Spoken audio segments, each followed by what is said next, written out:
આપણે ગયા વર્ષે મગફળી નહોતી એટલે માધવ ઇન્ડસ્ટ્રીઝના હાથ વીણાટના દાણા અને બહુ સારું એવું નામ ધરાવતા મયુરભાઈ સુવા એની ત્યાંથી આપણે જીવીસના દાણા લીધા છે અને નહીવત એટલે કે એમનામાં જે મગફળીમાં જે હવા હોય તે જ હવા 4.5 પોઈન્ટ 5 પોઈન્ટ હવા જે હોય એટલી જ હવા ટૂંકમાં આપણે જ્યારે ડિલિવરી કરે ત્યારે હોય અને તમામ પ્રકારના ટૂંકમાં સારી એવી ક્વોલિટીની મગફળી લઈ અને દાણા એ પોતે જ માથે રહીને કાઢી અને ભાઈ વેચે છે અને ઉપલેટામાં સારું એવું નામ ધરાવે છે. અને તો ચાલો આપણે દાણાને પટ મારીએ અને આપણે જીવીસ મગફળીનું વાવેતર કરવાનું છે. કેમ કે આપણે જે મગફળીનું તેલનું વેચાણ જે કરવાનું છે એ મગફળીમાં જીવીસની વધારે એવી ડિમાન્ડ રહીએ. તો ચાલો હવે આપણે આને પટ મારવાની પ્રોસેસ કરીએ.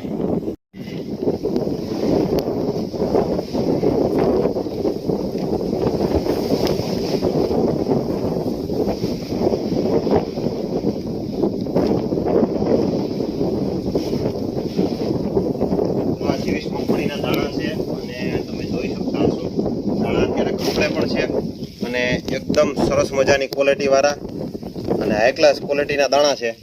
તો આપણે આને પટ આપવાની પ્રોસેસ કરીએ. પટમાં આપણે બીજામૃત બનાવ્યું છે જે આગલા વિડીયોમાં આપણે આપેલું છે એ પ્રમાણે.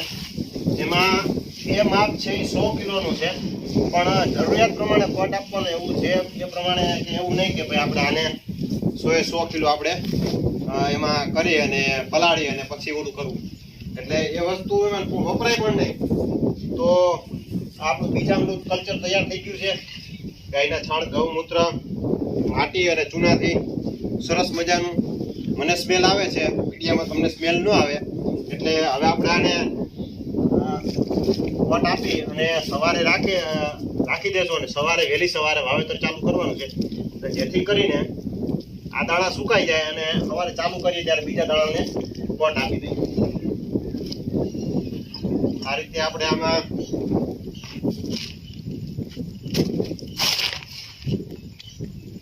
નાખી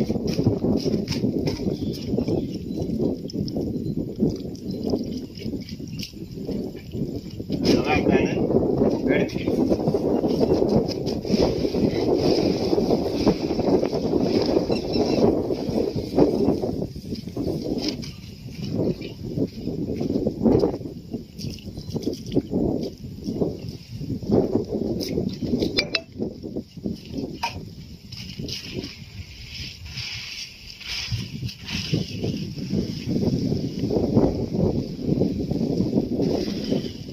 ઘણી વખત એવા બનાવ પણ બનતા હોય આપણે વાવતા હોય તો કે આપણે તો ઘરે વાવેલું છે અને દવાવાળા દાણા હોય અને આપણા કોઈ કાગિયાવાળા છે કે કોઈ આપણે ત્યાં મજૂર આવ્યા હોય ને જીવતા છોકરા હોય અને દાણા ખાઈ લઈએ તો ક્યાંક ને ક્યાંક એ ટૂંકમાં દવાવાળા દાણાને કારણે હળિયાપટ્ટી આપણે થઈ જાય દવાખાને જવું આ તે.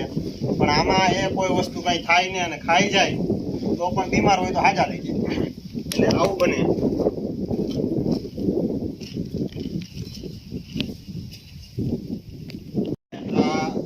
છાણાની રાખ અડાયાની રાખ છે એ પણ જગ્યામાં એડ કરશું જેથી કરીને દાણાનો ભેજ ઉપાડી લઈએ અને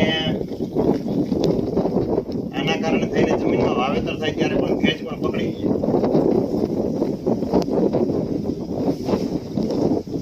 મિત્રો પટ અપાઈ ગયો છે અને આપણે આમાં રાખ પણ ભેળવી છે એ પણ આમાં હળવી હળવી આમાં દેખાય છે, તમે જોઈ શકતા હશો.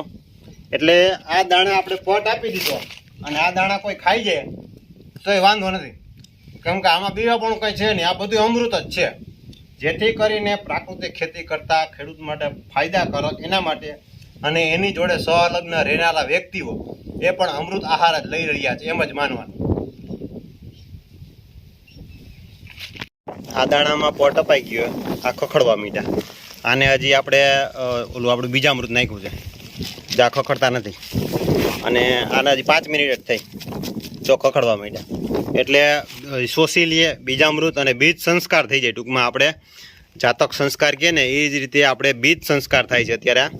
અને કાલે સવારે આપણે વહેલું વાવેતર કરવાનું છે. એક દિવસ લેટ થઈ ગયું છે આપણું પણ કાલે સવારે આપણે વાવેતર કરવાનું છે.